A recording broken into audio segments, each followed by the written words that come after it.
আসসালামু আলাইকুম। আজকে আমরা মোটরের ডিসি মোটরের 19 নাম্বার ক্লাস নিয়ে আলোচনা করব। এখানে বলা আছে একটি 6 পোল 6 সার্কিট, হ্যাঁ, 6 pole 6 circuit DC shunt motor supply হতে 400 অ্যাম্পিয়ার কারেন্ট নেয় এবং 350 আরপিএম এ ঘুরে। প্রতি পোলে ফ্লাক্স 80 মিলিওয়েবার। মিলিওয়েবারকে ওয়েবারে নেওয়ার জন্য 1000 দিয়ে ভাগ করবেন, তাহলে ওয়েবার চলে আসবে। আর্মেচার টার্ন সংখ্যা 600 এবং আয়রন ফ্রিকশন ওয়াইন্ডিং লসের কারণে 3% টর্ক নষ্ট হয়। হ্যাঁ, যে বিভিন্ন প্রকার আয়রন ফ্রিকশন ওয়াইন্ডিং এর জন্য 3% টর্ক নষ্ট হয়ে যায়। বাহির করো ব্রেক হর্স পাওয়ার। হ্যাঁ, ব্রেক হর্স পাওয়ার বের করতে হবে। তাহলে আমি যেহেতু এটা ডিসি শান্ট মোটরের কথা বলা আছে, সেই জন্য আমি একটা শান্ট মোটর আঁকাইলাম। সাপ্লাই কথা বলা নাই, এই জন্য আমি সাপ্লাই বিএস দিলাম। আর সাপ্লাই থেকে যে পরিমাণ কারেন্ট যাচ্ছিল এটা হচ্ছে 400 অ্যাম্পিয়ার কারেন্ট নিতেছিল। আর এটা আর্মেচার কারেন্ট, আর্মেচারের রেজিস্ট্যান্স, আর হচ্ছে ব্যাক ইএমএফ এখানে, আর হচ্ছে শান্টের রেজিস্ট্যান্স, আর এদিকে যদি কারেন্ট আসে এটা হচ্ছে শান্টের কারেন্ট। তাহলে আমি ডাটাগুলো লিখি, দেখেন পি ইকুয়াল টু 6 আর এর মান হচ্ছে 6। ওয়েব কানেক্টেড, সরি, এটা বলা আছে যে 6 সার্কিট। হ্যাঁ, ভিতরে আর্মেচারের ভিতরে 6টা পথ হবে, এরকম এরকম 6টা পথ হবে। হ্যাঁ, এরকম 6টা পথ হবে, ঠিক আছে। এই জন্য আর্মেচারের প্যারালাল পথ সংখ্যা যত হবে এর মানটা সেম হবে, তো এই জন্য ইকুয়াল টু 6। আর আইএস সাপ্লাই কারেন্ট, অথবা যেটা সাপ্লাই থেকে আসতেছে, মানে মোটরটা কারেন্ট নিচ্ছে সাপ্লাই হতে, এটা হচ্ছে 400 অ্যাম্পিয়ার। আর স্পিড হচ্ছে 350 আরপিএম। আর ফ্লাক্সের মানটা হচ্ছে 80 মিলি ওয়েবার। এখানে আপনি 1000 দিয়ে ভাগ করে ওয়েবারে কনভার্ট করবেন। আর টার্ন সংখ্যা হচ্ছে কত, 600টি। আর একটা টার্নে দুইটা কন্ডাক্টর নিয়ে একটা টার্ন গঠিত হয়। তাহলে একটা টার্নে থাকে দুইটা কন্ডাক্টর, দুই টার্নে থাকে 4 কন্ডাক্টর। তার মানে কি 10টা টার্নে করা থাকবে 20টা কন্ডাক্টর, 50টা টার্নে হবে 100 কন্ডাক্টর, মানে ডাবল হবে। টার্ন সংখ্যা যত হবে কন্ডাক্টর সংখ্যা তার ডাবল হবে। তাহলে দেখেন জেড ইকুয়াল টু আমি 2টি লিখতে পারি, যে টার্ন সংখ্যার সাথে যদি 2 গুণ দেন তাহলে ডাবল হয়ে যাবে।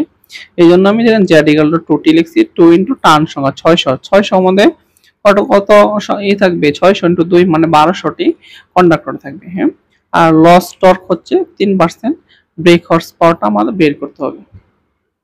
তাহলে দেখেন এখানে আমরা জানি কি, back EMF is Eb equal to 5 Z NP by সাইডে ফ্লাক্সের মানটা হচ্ছে 80 into tan inverse 3, weber convert করলাম। জেড এর মানটা হচ্ছে কন্ডাক্টর সংখ্যা হচ্ছে 1200, আর এন এর মানটা হচ্ছে 350, আর পি পোল সংখ্যা হচ্ছে কত 6, আর 60, আর এর মানটা হচ্ছে 6। তাহলে আমি এটা টোটালটা ক্যালকুলেশন করলাম, এটা আসলো ব্যাক এমএফ 560 ভোল্ট। এরপরে দেখেন আপনি আর্মেচার টর্ক যদি বের করেন, হ্যাঁ, আমরা জানি সূত্র 9.55 ইন্টু ইবি বাই আইএ বাক এন, আর্মেচারের পাওয়ার বা স্পিড। হ্যাঁ, 9.5 ইন্টু ইবির মান হচ্ছে 560, আর আর্মেচার কারেন্ট হচ্ছে 400 অ্যাম্পিয়ার।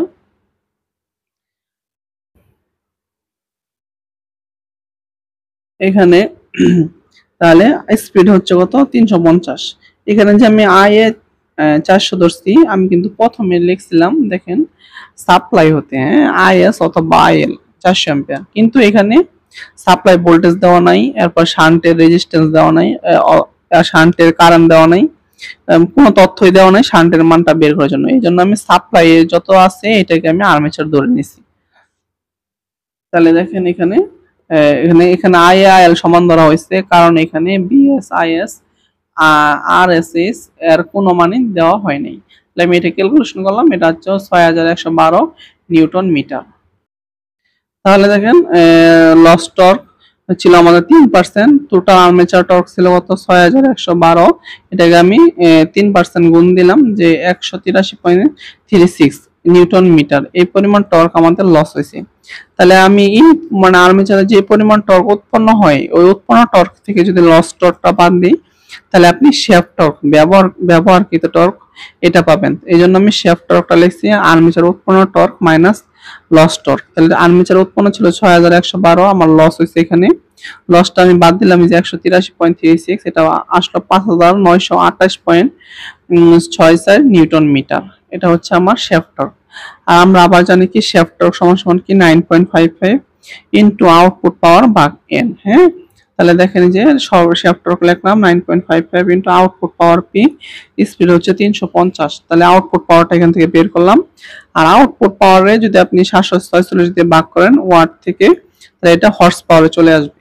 আমরা জানি 1 হর্স পাওয়ার সমান সমান হচ্ছে 746 ওয়াট। এই জন্য যেখানে ওয়াট পাবেন, ওয়াটকে যদি 746 দিয়ে ভাগ করেন তাহলে এটা হর্স পাওয়ারে চলে আসবে। যেহেতু আমরা এখানে লেখা আছে 1 হর্স পাওয়ার সমান সমান 746 ওয়াট, যেখানে ওয়াট পাবেন, যত ওয়াট পাবেন ওই ওয়াটটাকে 746 দ্বারা ভাগ করবেন, তাহলে এটা হর্স পাওয়ারে আসবে। এই জন্য আমি দেখেন এটা ওয়াটে ছিল, ওয়াটটাকে 746 দ্বারা ভাগ করছি, এটা হর্স পাওয়ারে কনভার্ট হয়ে গেছে। তাহলে আমার কত হলো 291.26 হর্স পাওয়ার। এটা হচ্ছে এই ম্যাথের সমাধান, আনসার। ধন্যবাদ সবাইকে। আসসালামু আলাইকুম ওয়া রাহমাতুল্লাহ।